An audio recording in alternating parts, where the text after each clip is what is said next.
128, porque não existe nada melhor do que nós começarmos esse domingo lendo um salmo sobre a família. Salmo 128.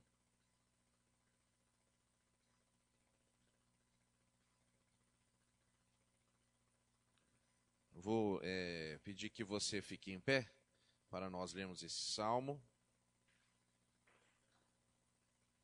Salmo 128 diz assim: Feliz ou bem-aventurado aquele que teme ao Senhor e anda nos seus caminhos.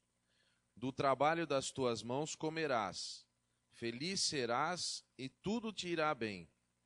Tua esposa no interior de tua casa será como uma videira frutífera, teus filhos como rebentos da oliveira, à roda da tua mesa.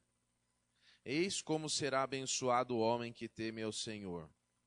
O Senhor te abençoe desde Sião, para que vejas a prosperidade de Jerusalém durante os dias de tua vida.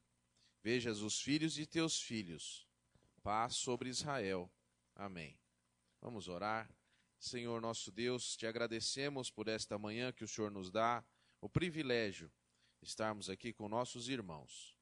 Te agradecemos pela leitura da tua palavra e pedimos que através dela o Senhor esteja abençoando cada lar, cada família, esteja abençoando, Senhor, as mamães, os papais, os filhos. Ó Pai, que a tua graça esteja sobre cada um e que haja, Senhor, um verdadeiro envolvimento com a tua palavra, um verdadeiro envolvimento, Senhor, com a tua causa, com o teu reino. Ó Deus, transforma-nos, Senhor, em pessoas alegres e felizes para a tua glória. Fica com a nossa igreja nesse domingo, com os irmãos que ainda estão chegando e com os que já estão aqui. Em nome de Jesus. Amém. Amém. Vamos agora cantar um hino. Mas Sara já se percebeu lá e já vem vindo, né? O hino 265 do HCC. Terás vida em olhar para Jesus Salvador.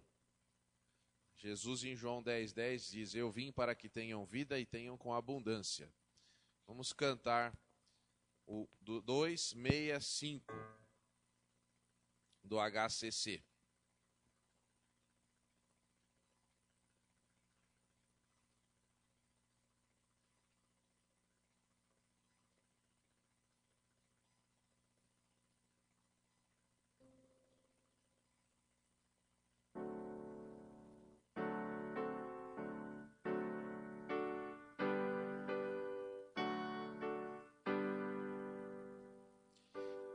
Terás vida em olhar para Jesus Salvador.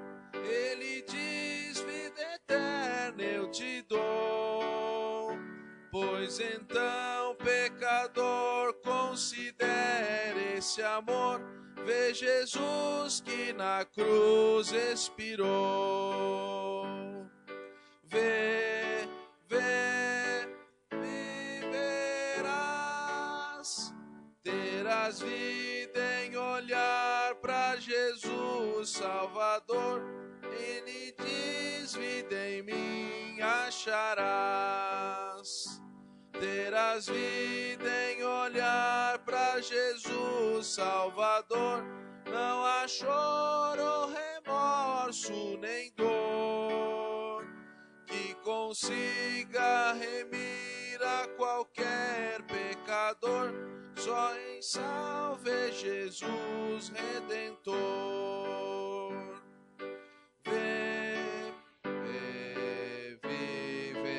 Viverás. Terás vida em olhar para Jesus Salvador. Ele diz: vida em mim acharás.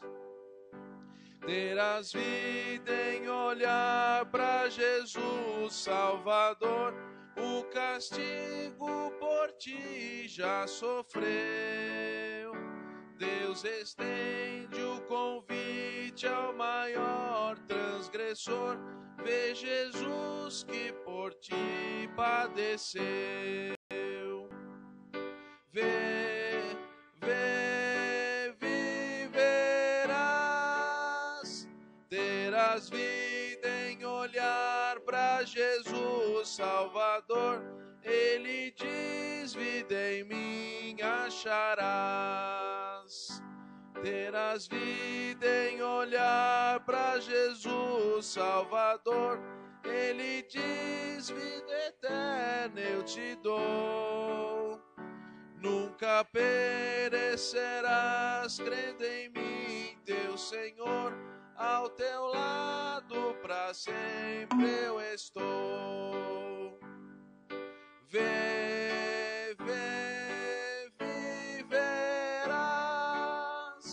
Terás vida em olhar para Jesus Salvador. Ele diz: vida em mim acharás. Amém. Você pode assentar-se. Deus abençoe. Nós temos alguns avisos. Gostaríamos então que os irmãos... Obrigado, minha irmã. Gostaríamos que os irmãos estivessem atentos aí. Nós vamos, no próximo domingo, apresentar aí o nosso boletim, né? E para isso nós precisamos das informações do mês de janeiro.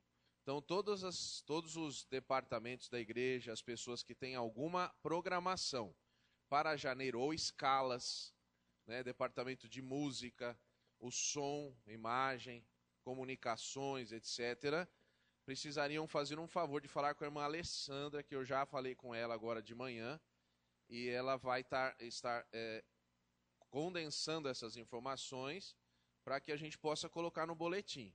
Então, escala da ceia, todas essas informações aí para que nós já tenhamos, tá ok? Precisaria ser no máximo até a noite ou quarta-feira para que nós possamos ter tempo de colocar no boletim. A princípio nós vamos retomar o boletim que estava assim suspenso, né? Não estava sendo feito, e esse boletim vai ser mensal, porque ainda não dá para fazer toda semana. Depois, conforme for pegando o jeito aí, a gente tenta melhorar um pouquinho, tá bom? Então, eu acredito que o irmão Soares está chegando, aí eu preciso também avisá-lo sobre isso daí, para que essas escalas aconteçam ainda hoje. Muito bem, hoje à noite nós vamos ter uma mensagem especial, né? O pastor Carlos estará trazendo a palavra, com muita alegria, né? Então temos aí, peço que você venha, traga a sua família, traga visitantes, para que nós possamos aprender mais sobre a palavra de Deus e o que Ele está fazendo no mundo, né? Então, desde já, está aí avisado também. Nós, nessa manhã, gostaríamos de trazer uma meditação, porque hoje é o último domingo do ano, né? Algumas pessoas não se deram conta disso, mas nós estamos terminando o ano 2012. E nós gostaríamos então de trazer uma meditação. Eu vou pedir que você abra a sua Bíblia na carta de Paulo aos Efésios. Carta de Paulo aos Efésios.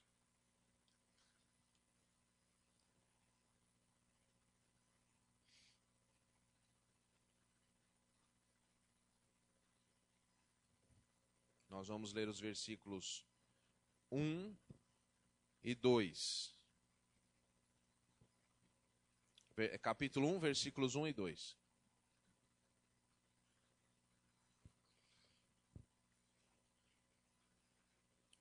Efésios 1, 1 e 2. Está escrito assim: Paulo, apóstolo de Cristo Jesus, por vontade de Deus, aos santos que vivem em Éfeso e fiéis em Cristo Jesus.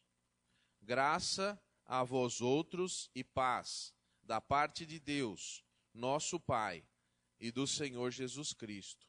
Amém. Senhor Deus, pedimos que nesse momento o Teu Espírito fale aos nossos corações, que a Tua palavra que é viva esteja encontrando lugar, encontrando guarita em nossos corações, para que possamos praticá-la, para que possamos nos lembrar dela, para que possamos transmiti-la a outros. Em nome de Jesus pedimos isso, amém. Irmãos, nós temos diante de nós uma das cartas do apóstolo Paulo, e eu vou dizer uma coisa, tem tanta coisa nesses dois versículos que provavelmente não seja possível terminar o assunto nesta manhã. mas nós vamos nos esforçar para passar o máximo de informações que a palavra de Deus nos traz e nos apresenta. O apóstolo Paulo, ele coloca uma introdução nessa carta muito interessante, como ele costuma fazer em suas cartas, mas, de modo especial, algumas coisas nos chamam a atenção. Para que a gente possa falar sobre esse apostolado de Paulo, eu gostaria que você guardasse aí, né? Lógico, você vai deixar a Bíblia em Éfeso, mas nós vamos até Atos capítulo 7, porque nós precisamos nos lembrar de como foi que aconteceu para que o apóstolo Paulo viesse a ser um apóstolo. Não foi de outra maneira. Em Atos 7:54, você abrindo aí a sua Bíblia, por favor, você vai ver aí que existe um texto, eu vou ler até o versículo 58, mas vamos começar no 54, apenas para trazer aí a sua memória, né? Nós tínhamos um homem que era um homem temente a Deus chamado Estevão. Estevão é conhecido como o primeiro mártir do Evangelho. Se alguém perguntar para você, quem foi o primeiro mártir da igreja, o primeiro mártir do Evangelho, a pessoa que entregou sua vida, que morreu por causa da igreja, por causa do Evangelho, você vai dizer que foi Estevão. Mas não foi Jesus? Não. Nós não consideramos Jesus como um mártir. A missão de Jesus era muito superior ao que nós poderíamos chamar de martírio, ou de apenas morrer por uma causa. Então, nós não entendemos que Cristo foi o primeiro mártir. Nós, cristãos, colocamos esse título em Estevão, porque Jesus está muito acima disso. E aqui nós temos a triste história da igreja que vai avançando e as pessoas têm raiva dos crentes. Então, você que, principalmente as crianças, né, na escola, quando você fala para alguém que você é crente, as pessoas riem de você ou as pessoas falam alguma coisa, você não fique triste com isso, porque desde o princípio os crentes foram zombados, foram ridicularizados. Então, infelizmente, isso é normal, não é nenhuma exceção. Quando o crente começa a se dar bem com todo mundo, é um negócio esquisito. Precisa tomar cuidado com o crente que todo mundo gosta. Porque não é normal que alguém goste de um crente. Apesar do crente fazer de tudo para que gostem dele, amar as pessoas, cuidar de pessoas. Porque o mundo não gosta muito de pessoas que falam de Jesus. E aqui nós temos a história de Estevão, que você só vai encontrar coisas boas dele, mas enquanto ele pregava, estava pregando, estava falando da palavra de Deus, falando a verdade, aí aparece na Bíblia o versículo 54. Ouvindo eles isto, enfureciam-se no seu coração e rilhavam os dentes contra ele. Mas Estevão, cheio do Espírito Santo, fitou os olhos no céu e viu a glória de Deus e Jesus que estava à sua direita, e lhe disse: Eis que vejo os céus abertos e o Filho do Homem em pé à destra de Deus. Eles, porém, clamando em alta voz, taparam os ouvidos e, unânimes, arremeteram contra ele. E, lançando fora da cidade, o apedrejaram. As testemunhas deixaram suas vestes aos pés de um jovem chamado Saulo. Eu nunca tinha visto isso aqui, das pessoas taparem os ouvidos, mas confesso aos irmãos, outro dia estava pregando, não foi aqui, não faz muito tempo. Eu estava pregando e uma mãe tapou os ouvidos do filho, para que ela não ouvisse de Jesus. Os irmãos acreditam nisso? Não, foi agora, mês de dezembro. Estava falando de Jesus num lugar e a mãe tapou os ouvidos do filho. Aqui eles taparam seus ouvidos também. É muito interessante porque a Bíblia diz que a fé vem pelo... As pessoas têm tapado os ouvidos para não ouvir.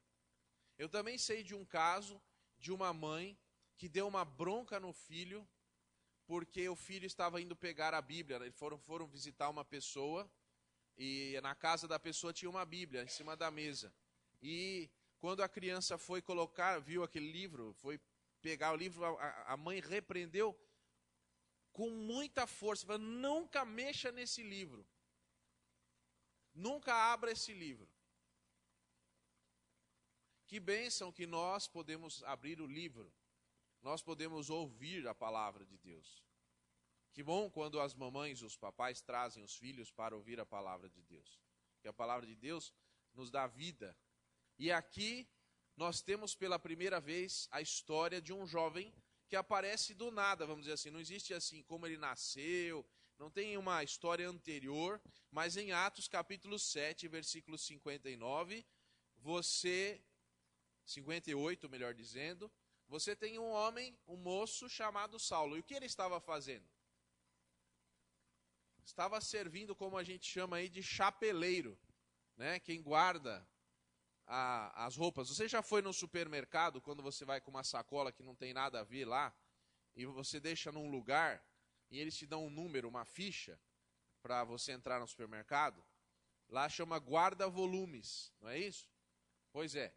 Paulo, ele serviu de guarda-volumes para as pessoas lá na hora do apedrejamento de Estevão. As pessoas iam matar um homem e Paulo, ele ajudou segurando as capas. Olha, eu vou matar uma pessoa aqui, você pode segurar minha capa para não se sujar? Veja que situação. E Paulo falou: claro, imagina, se vai sujar a sua capa, mate a pessoa sem se sujar.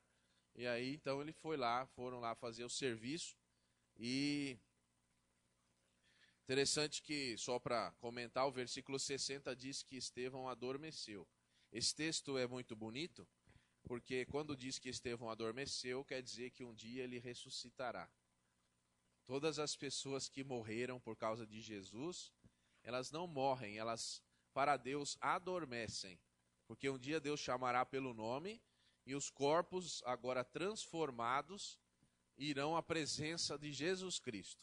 Então, você sofre por Jesus, não se preocupe, você vai receber um corpo novinho, que nenhuma pedra vai poder machucar. Mas nós não estamos falando aqui do Estevão, nós estamos falando de Saulo. Saulo, ele gostou desse negócio de matar crente. Falou: legal, é isso que eu nunca senti uma coisa tão boa na minha vida como esse negócio que eu fiquei segurando as capas aqui. Eu quero participar mais dessa matança de crente aí. Então agora eu descobri o que eu tenho que fazer na vida: matar crentes. E no capítulo 8, versículo 1, você vai ver uma outra vez aparecendo o nome de Saulo. A Bíblia revela o que Saulo pensou em seu coração, o que ele ponderou de tudo que ele conhecia da palavra de Deus, da Bíblia, do Velho Testamento. Ele era um fariseu, ele conhecia muito da Bíblia. E agora o capítulo 8, ele, vamos dizer assim, ele começa dizendo o que acontece com o coração de Saulo. Está escrito: e Saulo consentia na sua morte. A Bíblia revela mais uma vez esse moço que aparece aqui, entra na história da igreja do lado errado. E ele consente. Quando ele pensa, ele pondera sobre a morte de Estevão, ele fala assim: bacana, isso mesmo. O negócio é matar crente. E aí você vê que ele tem um coração disposto a fazer coisas ruins. Porque matar gente nunca foi certo. Nem em nome de Deus, e nem em nome de Cristo, e nem nada. Nós como crentes, jamais matamos pessoas que não concordam conosco. Jamais pensamos no mal de quem não concorda com a igreja. Qual é então a postura da pessoa que, se alguém, por exemplo, falar que não gosta de uma coisa que Jesus gosta, que a igreja faz, que a Bíblia diz, a gente não mata a gente. A gente não xinga ninguém. A gente não fica com raiva da pessoa. Porque senão a gente cai no mesmo pecado de Paulo. Qual é a postura certa então? Orar. Se tem alguma coisa que incomoda você, alguma pessoa que não está agindo de forma correta em relação ao evangelho, você tem uma arma mais poderosa do que qualquer arma, qualquer revólver, qualquer metralhadora, qualquer lança, qualquer bomba, qualquer coisa. Deus lhe dá uma arma de paz, chamada oração. Use essa arma. Use essa arma da paz. Ore por seus inimigos. Ame seus inimigos. Quantas vezes nós queremos brigar com as coisas? Não adianta, ore, Deus ajudará você. E aqui Paulo achava que ele fazendo uma coisa ruim, ele estava ajudando Deus a fazer as coisas como Deus queria. E você percebe, infelizmente, que Paulo, ou ainda chamado Saulo, ele tinha esse pensamento. Mas vamos para o capítulo 9 agora. Capítulo 9, versículos 1 e 2. Agora, Saulo não apenas ele não gosta da igreja, mas a Bíblia coloca uma expressão muito interessante aqui. A Bíblia diz que o fôlego de Saulo era contra a igreja. Ele respirava ameaças de morte. Veja, imagine um cavalo nervoso, as narinas do cavalo respirando com vigor, desejando alguma coisa. Paulo estava desse jeito. Estava sendo dominado pelo seu desejo de morte em relação aos crentes. Capítulo 9. Saulo, respirando ainda ameaças de morte contra os discípulos do Senhor, dirigiu-se ao sumo sacerdote e lhe pediu cartas para as sinagogas de Damasco, a fim de que, caso achasse alguns que eram do caminho, deixa eu só parar aqui para explicar, as pessoas que eram crentes naquela época não eram ainda chamados de cristãos como nós, que significa pequenos cristos. Pejorativamente eles eram chamados do caminho, porque Jesus disse, eu sou o caminho, a verdade e a vida, então as pessoas tinham esse nome aí naquela época. Assim, homens como mulheres, que os levasse presos para Jerusalém. Então, Saulo, ele queria prender homens e mulheres. Ele não queria só homem, não. Isso nos mostra que ele era, de certa forma, aqui, um covarde. Porque queria fazer mal para as mulheres. E, em consequência, não estava preocupado com os filhos dessas famílias. Não estava nem aí para crianças. Porque, de certa forma, não justificando, ele prender os homens era uma coisa. Mas ainda tinha alguém para cuidar dos filhos. Mas ele queria prender o pai e a mãe. E as crianças que se virassem. E aqui nós vemos um coração impetuoso contra a igreja. Contra os discípulos de Jesus. Uma pessoa que se levantou para destruir a igreja. Uma pessoa que ajudava a segurar a capa e aí daqui a pouco já está pegando cartas do sumo sacerdote para destruir as famílias da igreja. E você vai ver então que a coisa está começando a ficar complicada. Agora, versículos 3 e 4. Seguindo ele estrada fora, nós estamos em capítulo 9 de Atos. Seguindo ele estrada fora, ao aproximar-se de Damasco, subitamente uma luz do céu brilhou ao seu redor, e caindo por terra, ouviu uma voz que lhe dizia, Saulo, Saulo, por que me persegues? Meus irmãos, a implicação desse texto também é muito interessante. Primeiro porque Saulo pensa que está fazendo certo ao fazer mal para as pessoas. Ele tem uma boa intenção, ele quer servir a Deus, mas está servindo a Deus de modo errado. Uma coisa que nós precisamos como crentes, e isso é muito importante nós pensarmos sobre isso. Às vezes nós queremos seguir a Deus, nós vamos à igreja, lemos a Bíblia, cantamos, falamos de Jesus, nós pensamos que estamos fazendo certo. A gente imagina que está fazendo certo. E se nós fizermos essas coisas, efetivamente estamos. Mas, às vezes, alguma coisa que nós estamos fazendo não está agradando a Deus. Nós podemos ter uma boa intenção, mas o objetivo daquilo não é bom. Vamos dar um exemplo, vamos ser mais práticos. Alguém aqui na igreja não me cumprimentou de manhã, vamos imaginar, porque foi uma coisa bem simples assim que todo mundo vai entender. Alguém não me cumprimentou. Aí eu entro na igreja triste, sento no meu lugar porque ninguém me cumprimentou, ninguém falou bom dia para mim. Então essa igreja não está boa porque as pessoas não estão me cumprimentando e agora eu não vou mais cumprimentar ninguém também. E quer saber de uma coisa? Eu já não vou também fazer mais nada. Porque o crente que é crente precisa cumprimentar as pessoas. A pessoa está certa. O crente cumprimenta, todo mundo tem que ser amoroso, está certo. Mas aí, o caminho pelo qual essa pessoa está trilhando não é um caminho de acordo com a vontade de Jesus. Esse caminho de mágoa, de tristeza, caminho de se preocupar, quer dizer, então, agora que se não cumprimentou, o mundo acabou? É mais ou menos o que Paulo estava fazendo. O que fazer quando alguém não cumprimenta você? Você levanta e sai cumprimentando todo mundo. Tem uma coisa que eu gosto de dizer, quando você vê uma coisa errada na igreja, Deus está chamando você para resolver aquilo. Você não está gostando de uma coisa, você não achou que está certo, então Deus, como lá teve, vamos dizer assim, no Velho Testamento, a gente sabe da história, por exemplo, de Gideão. Gideão não estava muito contente com as coisas.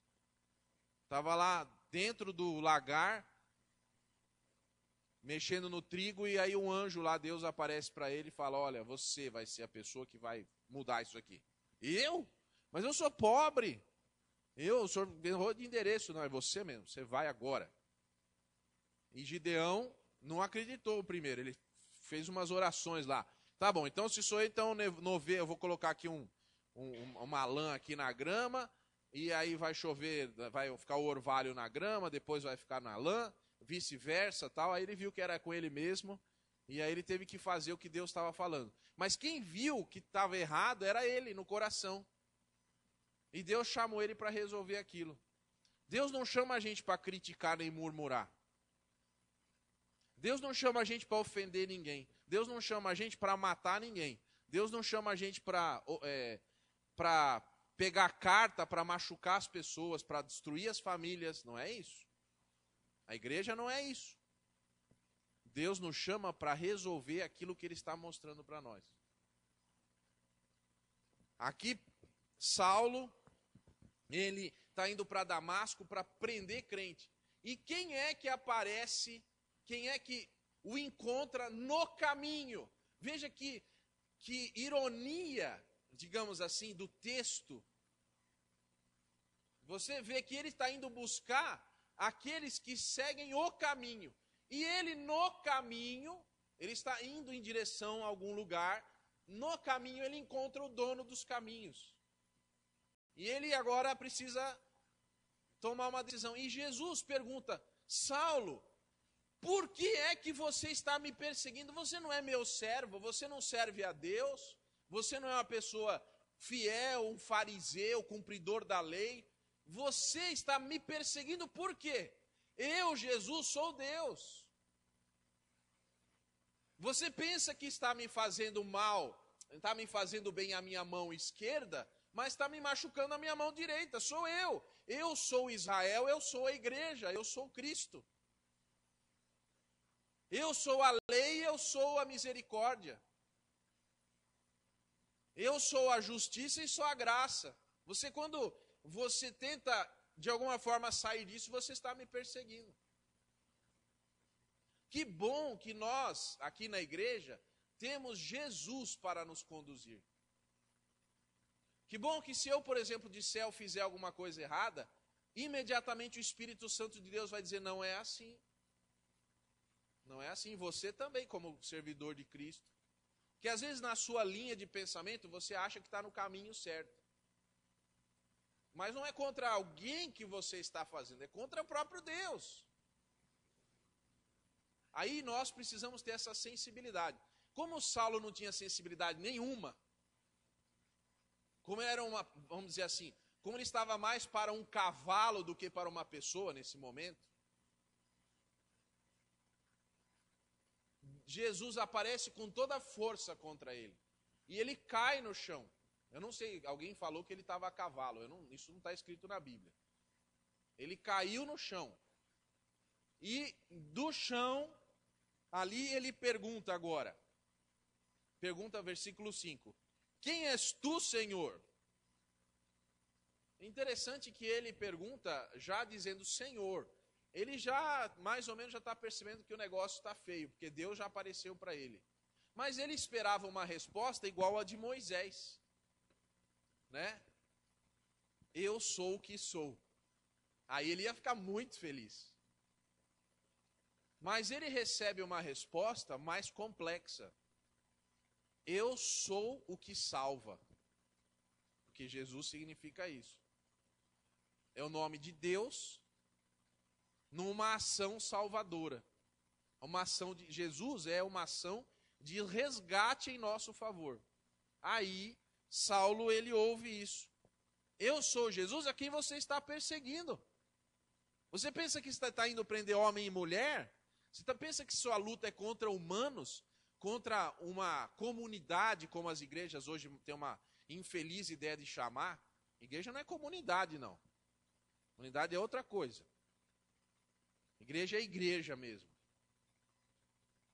Igreja é muito mais bonito do que comunidade. Porque a igreja é algo que Jesus colocou sobre a rocha, que é Ele mesmo. A comunidade pode ser qualquer coisa. Até bandido pode estar em comunidade. Mas crente está na igreja. E aqui, ele se encontra com Jesus e ele diz, eu sou Jesus, mas eu não vou destruir você. Está escrito aí no texto. Levanta-te, entra na cidade e lá vão te dizer o que vão fazer com você. E aí quando você vê no texto, ele se levanta, mas ele está o quê? Cego. Ele só tem olhos para Jesus agora. Não enxerga mais nada. Chegou Jesus e ficou cego. E isso é muito importante porque esse processo de deixar o velho homem e agora ser um novo homem é uma coisa muito, muito importante na nossa vida. Se você não sabe quando você se converteu, você precisa se converter. Você não pode estar na igreja sem saber quando foi a sua conversão. Você precisa se lembrar, quando foi o meu caminho de Damasco com Jesus? Quando foi que Jesus me derrubou no chão e ele falou, eu sou o Senhor Jesus a quem você persegue? Nós precisamos saber na nossa vida quando foi que nós nos encontramos com Jesus. Na igreja, você tem pessoas convertidas. Então, você precisa saber disso, porque senão a gente vai cair numa outra linha doutrinária das pessoas que são batizadas sem saber, sem ter conhecimento da conversão, sem ter um encontro pessoal com Jesus. Nós estamos aqui porque um dia nós caímos no caminho de Damasco. Um dia a luz de Jesus brilhou tão forte em nós que nós não enxergamos mais nada a não ser Jesus. E aqui nós temos a história de Saulo. Mas vamos continuar aqui. Eu não vou ter tempo agora por causa do horário. Mas você sabe da história de Saulo. Ele foi para Damasco mesmo. Ficou lá na rua direita. Aí Filipe recebeu uma informação, né? Falou assim, olha, você vai ter que conversar com uma pessoa. Ah, senhor, estou pronto a fazer o que o senhor quiser, né? Só que é Saulo. O quê? Esse não, senhor. Esse aí é inimigo da igreja. Não, você não sabe. Eu já me encontrei com ele no caminho. Agora já... Contra o Senhor não existe inimigo aqui. Então, irmãos, na igreja, Você precisa só orar. Se você orar, Deus age. Você não precisa fazer outra coisa. Você quer uma coisa? Ore. Deus é que age. Não é por força nem por violência que as coisas acontecem na igreja. Não é na tristeza, na discussão, não é na mágoa do coração, é na oração. Você ore. Porque quem é o dono da igreja? É o Senhor. Quem foi que resolveu esse problema? Você já pensou nas criancinhas que iam perder o papai e a mamãe lá em Damasco? Isso não aconteceu. Paulo não chegou lá para prender mais ninguém. Eu vou até dizer assim que eu acho que quando ele caiu, as cartas caíram tudo lá no caminho, lá. Não está escrito na Bíblia, mas acabou essas cartas. As cartas que Paulo ia levar para destruir a igreja, depois Paulo agora passa a ser um escritor de cartas para a igreja. Que ironia, né? Está indo com uma carta de destruição e agora Paulo passa a ser instrumento de construção e edificação de igrejas. Deus fala assim, eu estou vendo que você tem uma coisa especial com esse negócio de carta, você vai ser escritor de carta. E Paulo escreve 13 cartas, das que nós conhecemos aqui. O Novo Testamento não tem ninguém que escreveu mais do que Paulo. Eu estou dizendo das conhecidas porque provavelmente para Coríntios a gente tenha mais uma ou duas cartas que nós não temos. Então teria 1 Coríntios, 2 Coríntios, 3 Coríntios e 4 Coríntios. Só que provavelmente a segunda já seja a terceira. Entre a primeira e a segunda tenha já uma aí que nós não temos na nossa Bíblia. Mas não se preocupe não, não faz falta não. Bom, agora vamos lá para Atos 19, que pular um pouquinho aqui. Aqui em Atos 19 Paulo já foi apedrejado, já viajou para todo lugar. Ele fez 3 viagens missionárias. Para a época é impressionante as viagens que ele fez. Agora eu vou dizer uma coisa para você, não pense que por estar com Jesus, tudo foi bem para Paulo. Porque ele foi açoitado, foi apedrejado, ele teve que descer escondido de cidade, pela muralha. Mas tem uma coisa em especial que Paulo não tinha muita capacidade.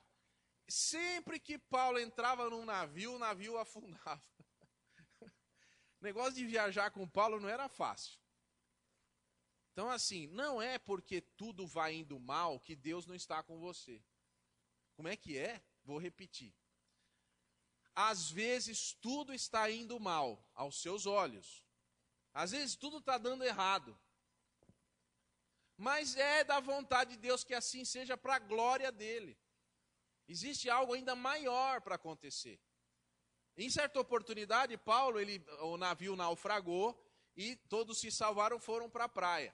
Aí Paulo falou assim, eu não posso ficar sem fazer nada aqui, eu vou pegar uns gravetos para fazer uma fogueira, tá frio. E foi lá pegar uns gravetos.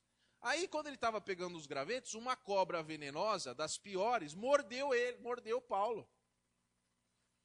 E as pessoas do navio devem ter falado assim, esse cara deve ser um criminoso mesmo, porque o navio ia afundar, ele não morreu. Mas como ele escapou, agora uma cobra picou ele agora, ele morre mesmo.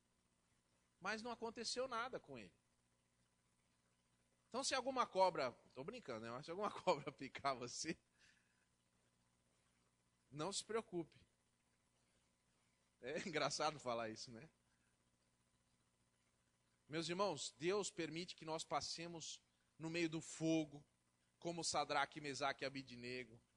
Deus permite que nós sejamos jogados em covas, como Daniel, como José, vendido pelos irmãos, traído, sofreu, preso injustamente. No Novo Testamento, os apóstolos sofreram tanto. A maioria deles morreu de formas inusitadas, terríveis. Mas Deus estava com eles.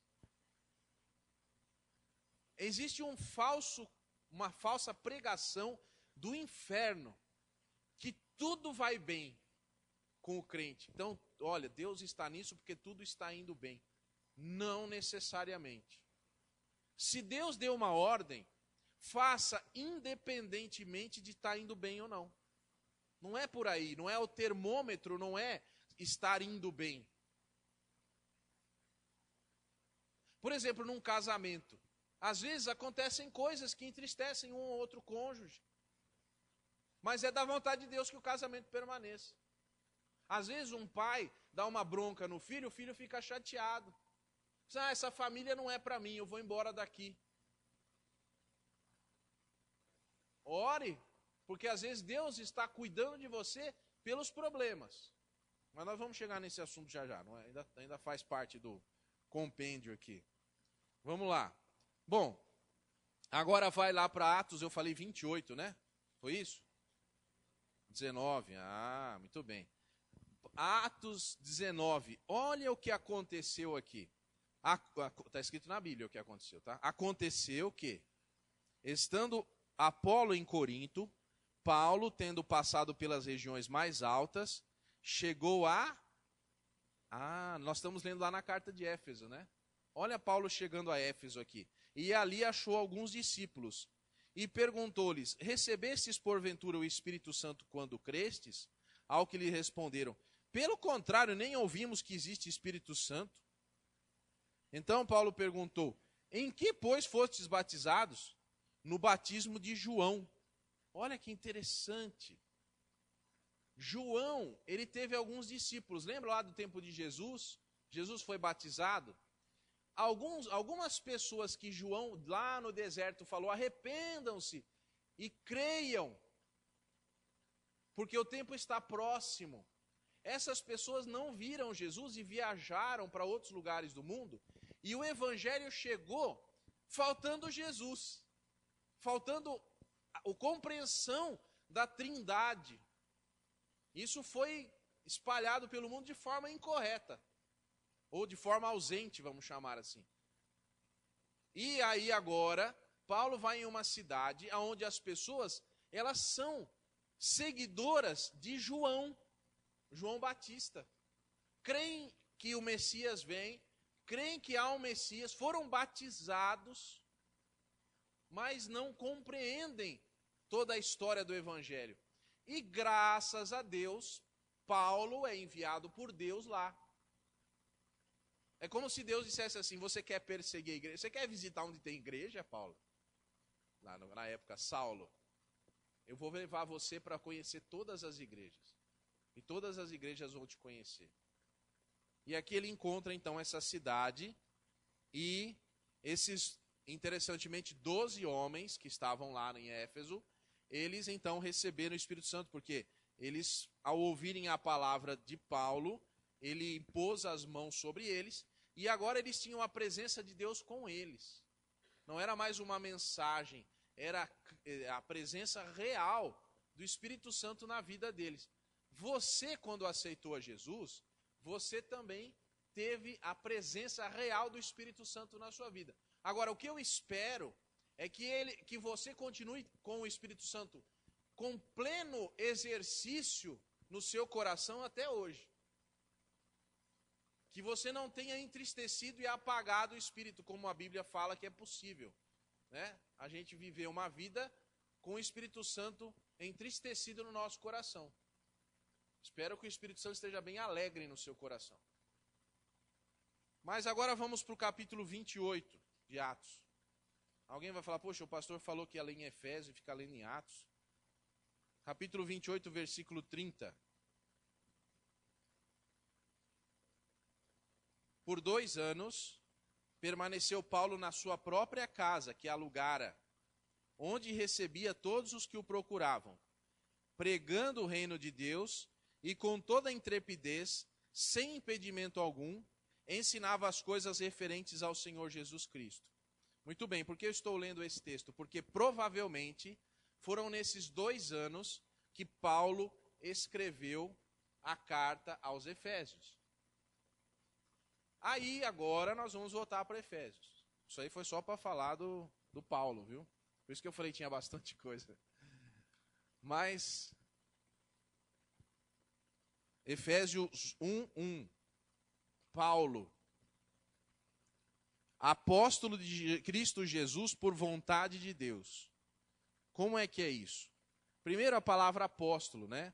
Apóstolo, ele pode ser várias coisas. Emissário, alguém que tem uma missão, comissário. Mas para nós que somos cristãos e entendemos a palavra de Deus desta forma, nós entendemos que para alguém ser apóstolo, ele tem que ter tido um encontro pessoal com Jesus. Nós também acreditamos que hoje não é possível que alguém seja apóstolo. Então, se você ouvir dizer alguém aí que é apóstolo, eu coloco um ponto de interrogação. O apóstolo Paulo, ele viu a Cristo, está em Atos, não fomos nós que inventamos isso. E aqui você tem ele dizendo que é apóstolo, não porque ele quis. Ele não foi atrás disso, mas Jesus quis que ele fosse apóstolo. Agora uma pergunta. Será que essa carta, ela foi escrita somente aos cristãos de Éfeso? Veja que não. Ela foi escrita aos santos que vivem em Éfeso e fiéis em Cristo Jesus. Ou seja, essa carta também é para você. Por isso que essa carta aos Efésios, ela é chamada de um manual da vida cristã. Se alguém perguntar para você assim, eu aceitei a Jesus, e agora? Agora você lê Efésios. Efésios é o manual da vida cristã. Por isso que você também precisa ler Efésios para saber o que fazer. Porque nesse livro nós temos as informações necessárias para uma vida cristã correta, indo na direção certa, indo no caminho certo.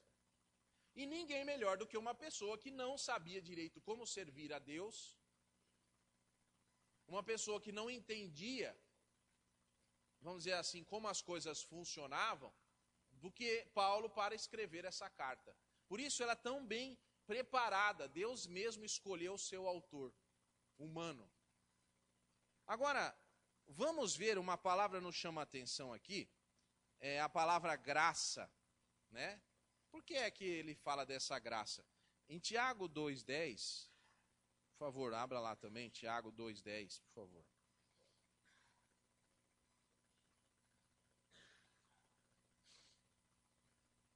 A Bíblia tem um texto maravilhoso aqui em Tiago 2,10 que diz assim: pois qualquer um, ou qualquer que guarda toda a lei, mas tropeça em um só ponto, se torna culpado de todos. Eu estou falando isso por causa da palavra graça. Meus irmãos, quando nós erramos numa vírgula, quando nós erramos num detalhe da lei, para Deus, nós erramos em toda a lei. E isso nos leva a Romanos 3,23. Porque alguém pode dizer assim, mas eu não sou tão pecador assim, né? Então, vamos ver em Romanos 3,23. Está escrito assim: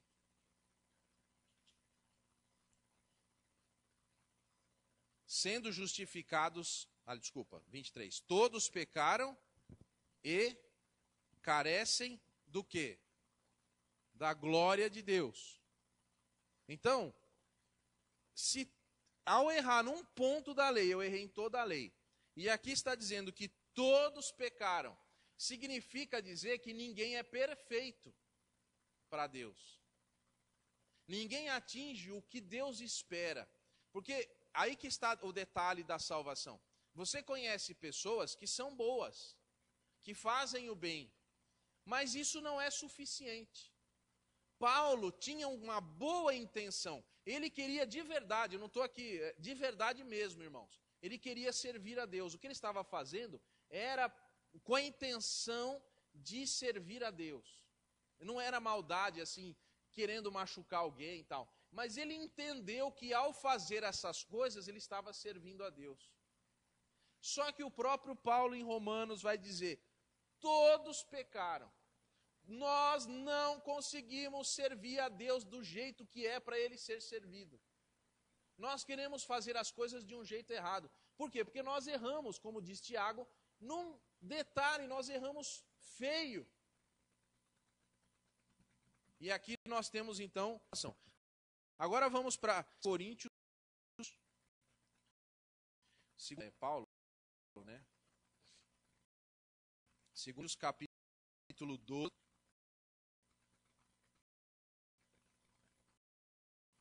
sete.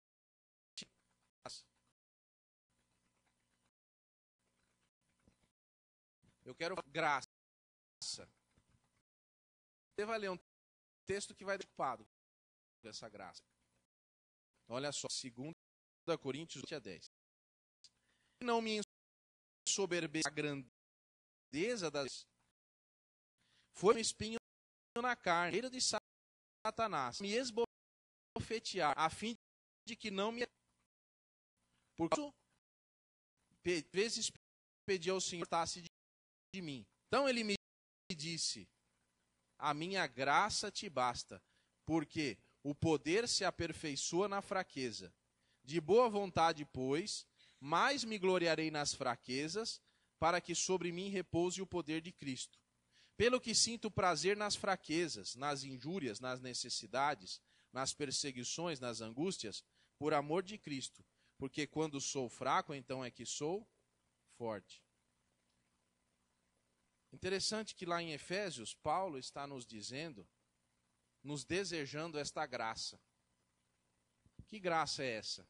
É a graça que nos mostra que nós não temos merecimento do favor de Deus. Nós não temos direito a isso. Mas Deus nos ama. Mas nós afrontamos a Deus em todas as coisas. Nós somos pecadores. Mas tem um outro lado da graça, que é o lado da graça que Paulo nos ensina. Que lado é esse? Deus não permite que nós pequemos. Porque nós, às vezes, com toda a nossa plenitude do Espírito, nós nos tornamos, às vezes, por causa das coisas que nós fazemos, nós nos tornamos orgulhosos.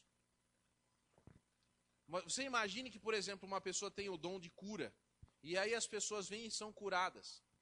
E aí essa pessoa fala assim, Deus me escolheu para curar as pessoas. Agora eu sou muito bom. Aí Deus diz assim, não é isso que eu quero de você. Eu vou deixar ainda algum peso sobre você, para que você se mantenha equilibradamente debaixo das minhas ordens. Essa é a resposta para você e para mim, de por que nem sempre as coisas vão bem.